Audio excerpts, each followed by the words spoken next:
Hello, my name is Justin Bright, and welcome to Kerbal Space Program version 1.2, in which I'm attempting to make Kerbals a multiplanetary species. We come now into a mission in progress where I'm sending the first crew up to the Kerbal Space Station. But yeah, I've got I just have the little Terrier engine on this stage. It's incredibly efficient. But it does not have a ton of thrust. I just did not think that all of the weight that comes with the Poodle was necessary for this tiny of a ship. This did not need to have a ton of capability, so this should be plenty. Start life support. Huh. Wonder what that does. Start life support. Doesn't seem to do anything. Maybe that's a recycler or something.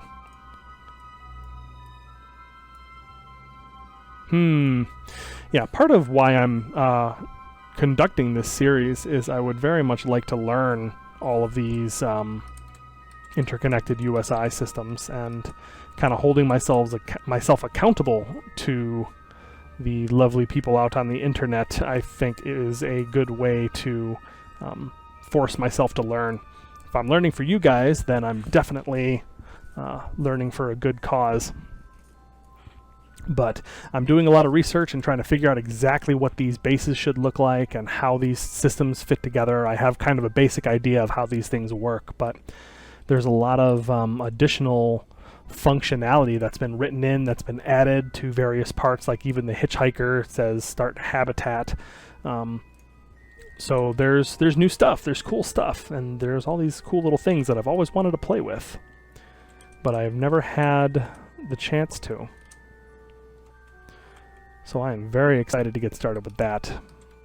And we are starting this week finally after spending a little bit of time slogging through the... Oops. Oh dear, that's not good. Oh dear. Before I start talking about that, let's actually get ourselves in an orbit, for goodness sake. I'm just burning straight up to put our periapsis directly underneath us. There we go. Now we've got a decent orbit. Cool. Anyways, the previous episodes that I've recorded so far has basically just been building up my level of technology, building up my funds, building up a roster of experienced Kerbals to actually start building these bases, because in addition to just playing with the USI stuff, I could just be doing a sandbox, but I would like to do this in terms of a career and see what the actual expenditures are going to be. About 2 orbits. We're going to be just about caught up. So let's start tweaking this down. Looks like I'm gonna I'm a little bit out of plane, just a tiny bit. So we're gonna just tap up the burn in the normal direction. That'll give us a little bit of angle to catch up. Speed up a little bit. And then wait a few seconds.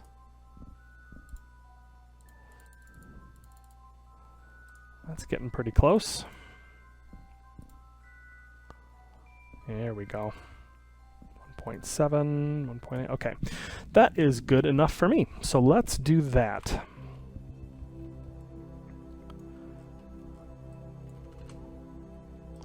So this has not really much in the way of supplies. This thing's meant just to get up to the station, dock, and then be able to return with science and crew. So this is my take on the Soyuz. Oh, that's lovely. Love this new skybox I'm using.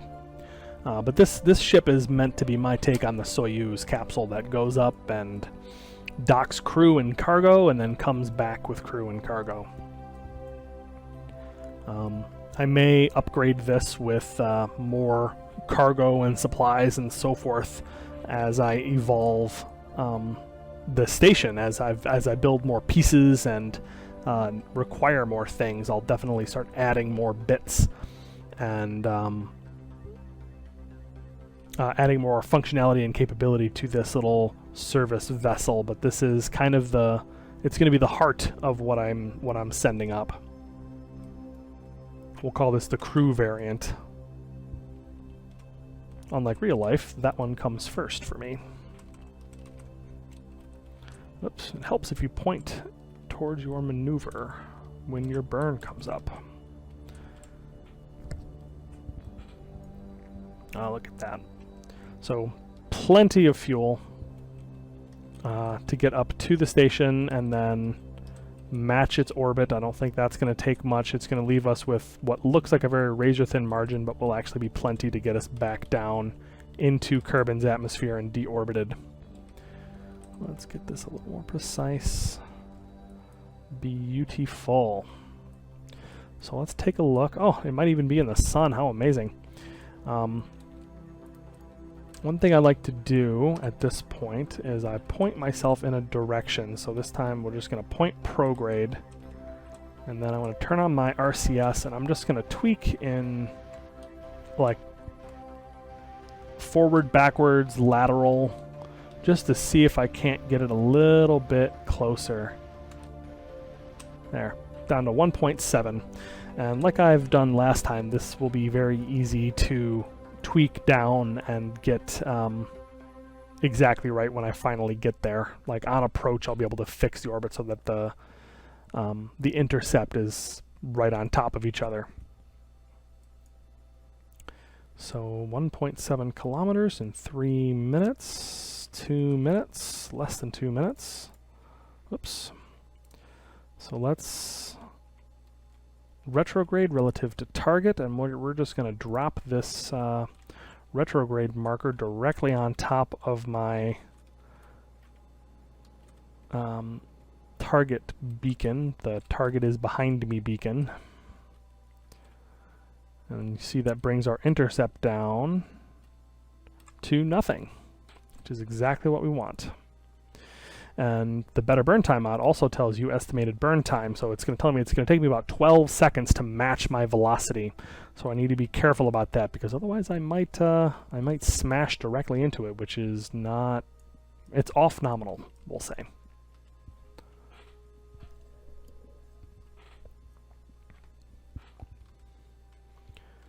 Coming in.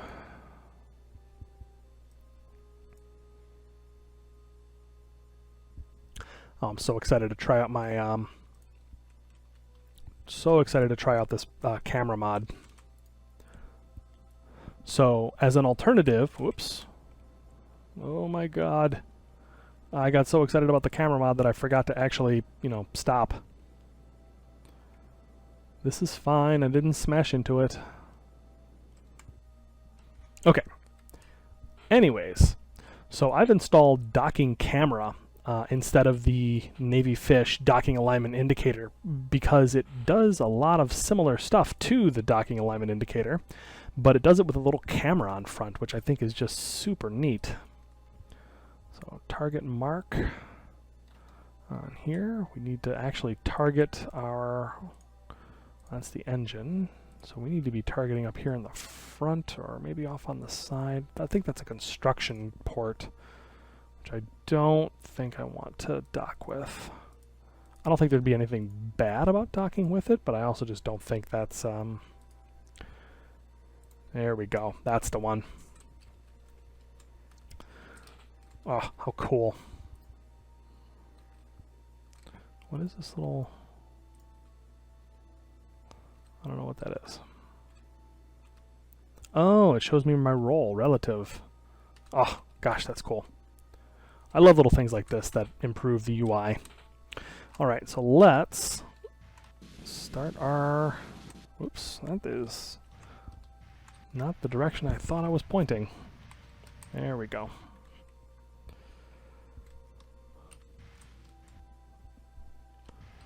So let's slow ourselves down, and we're going to need to burn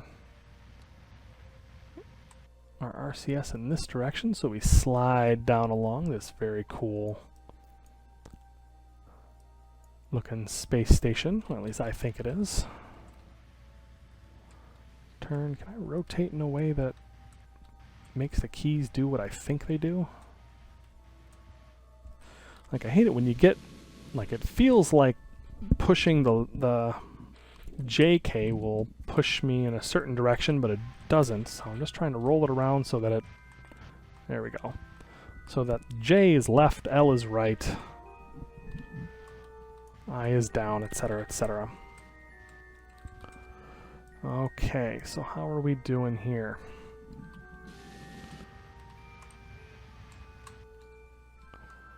Perfect. Now you can actually use... Oops, careful. Coming in a little bit fast. Now you can use the docking cam mod in much the same way as you can the docking alignment indicator, where you're trying to line up those sets, different sets of crosshairs, basically, and they show you how you're lined up. That was it. That was the one. No, go back down.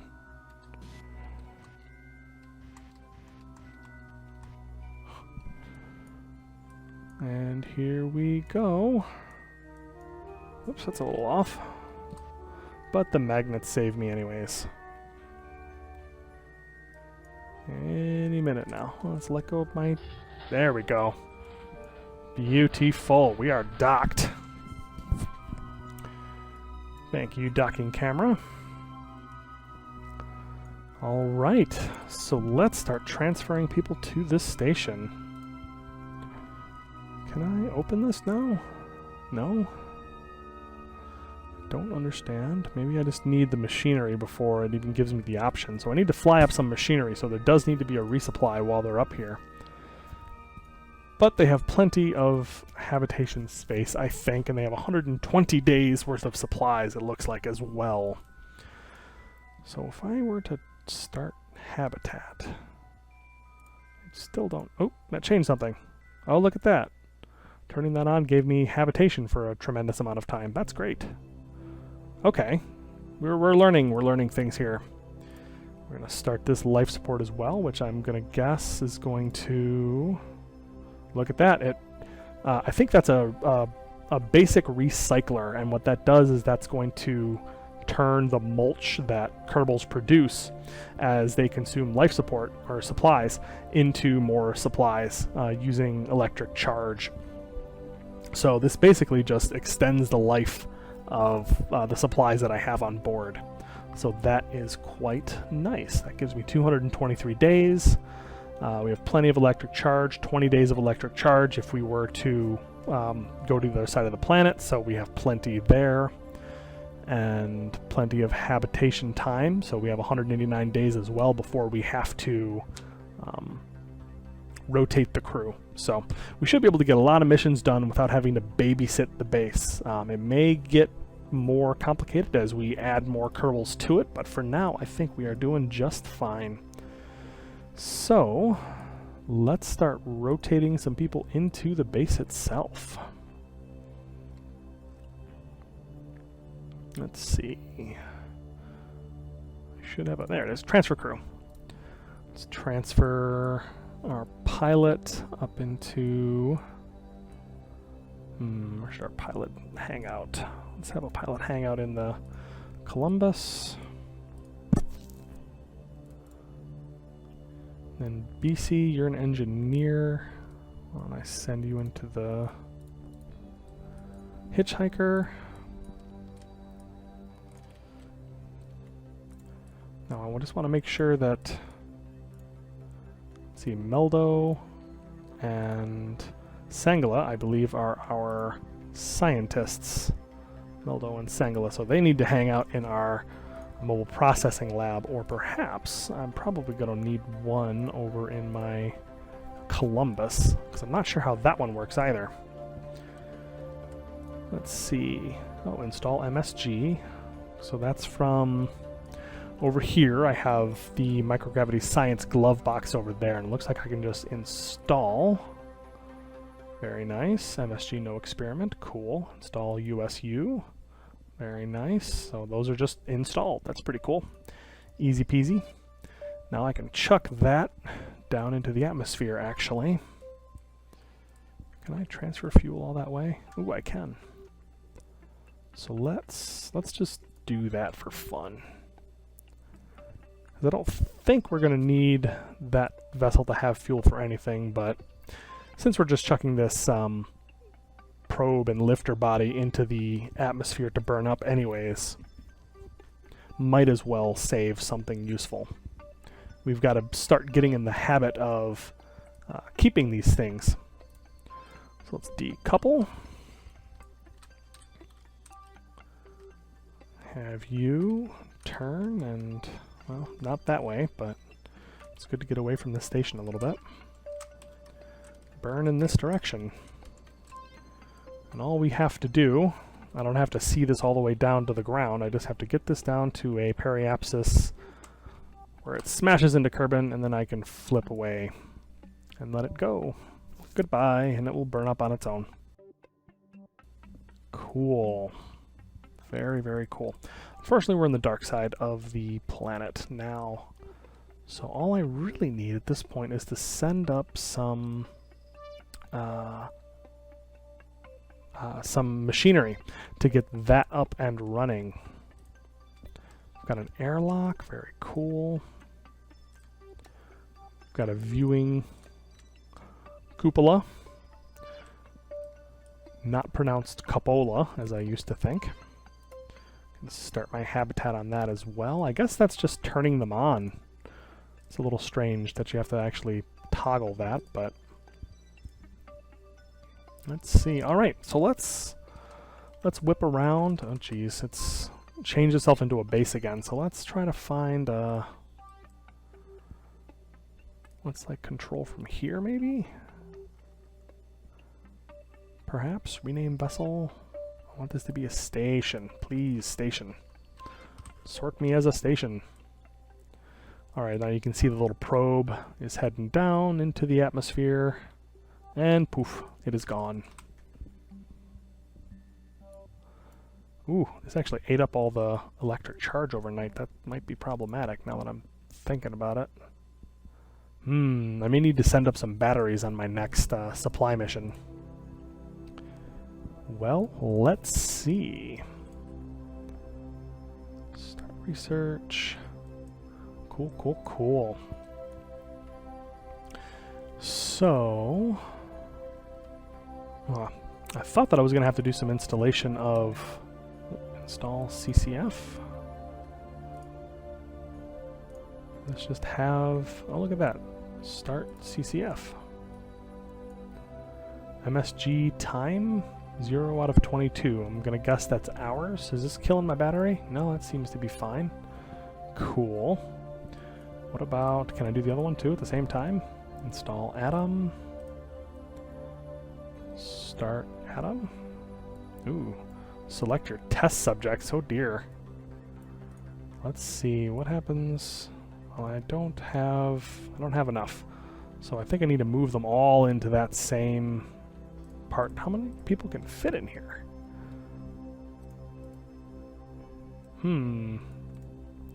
Where is everybody? Alright, why don't you transfer, yeah, that part's full, so it must be able to get, I must be able to get Kerbals from, really? Oh! Oh, do you do it one at a time? Huh, okay, well that seems fine. Well, this looks like that is counting in hours, and this as well, so let's come back in 2.5 hours and see how we're doing, although I'm not sure. Ooh, that's not good. That's actually eating up power. I don't think I can do both of these at the same time. Can I pause just one research? No? There we go. There, I just had to optimize my... So, oh, I'm tilted in a way that... Goodness, let's point ourselves in a way that is more conducive to getting sunlight. Which way? This way. More sunlight. Of course, it doesn't help doing what I'm doing is actually eating up power itself. There we go. Now we're getting a nice net positive on power. Let's see, is it more or less when I do this? Oh, hold on. Stop wiggling. Looks like having it focus on two sets of panels at the same time is the optimum amount. Okay, so I'm going to leave this for 2 hours.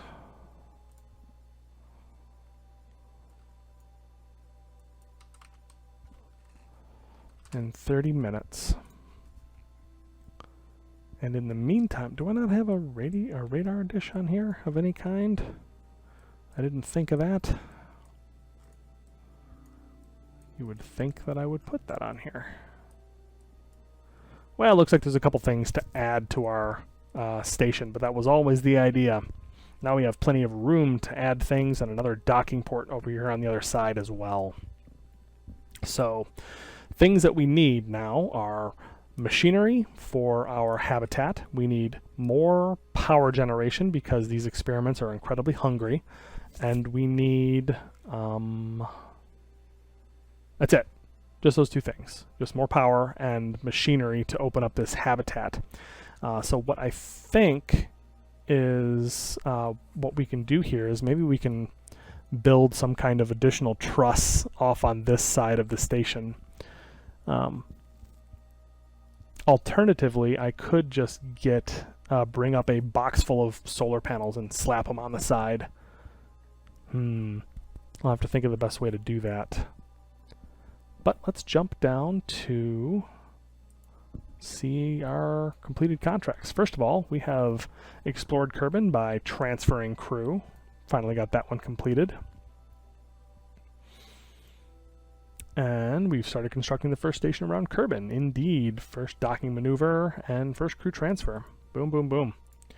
So while that's doing science, let's take a peek at contracts. Ooh, we've got an explorer.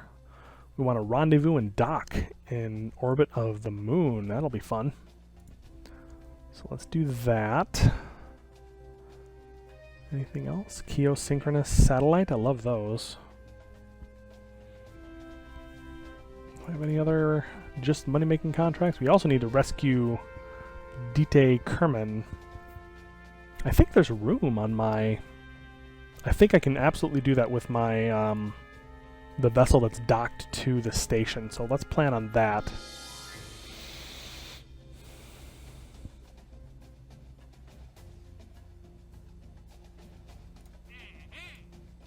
Build a new station in orbit of the moon.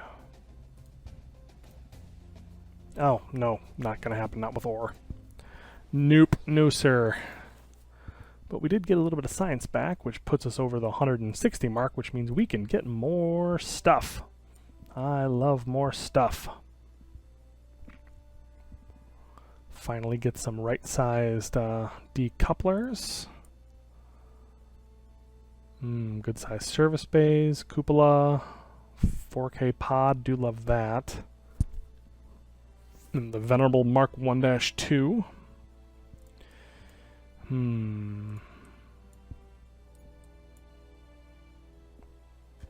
Let's not get ahead of ourselves. This is more the NMEA science bits. It's another piece that I can add on, but we'll wait on that.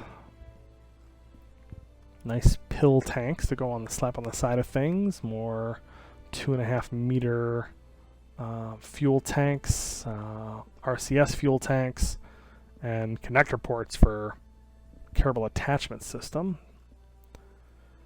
Let's see, little pieces, which are nice, and an efficiency upgrade to the LVNs. And then big honkin' rockets and containers and stuff. I think this is actually going to come into play very, very soon, these big containers. Because one of the nice things about playing with KISS and CAS and the USI suite is you can stuff a lot of pieces inside these big, huge cargo containers and then just drop cargo containers and build bases in situ. So let's start with that. So we've got ourselves a couple of missions and a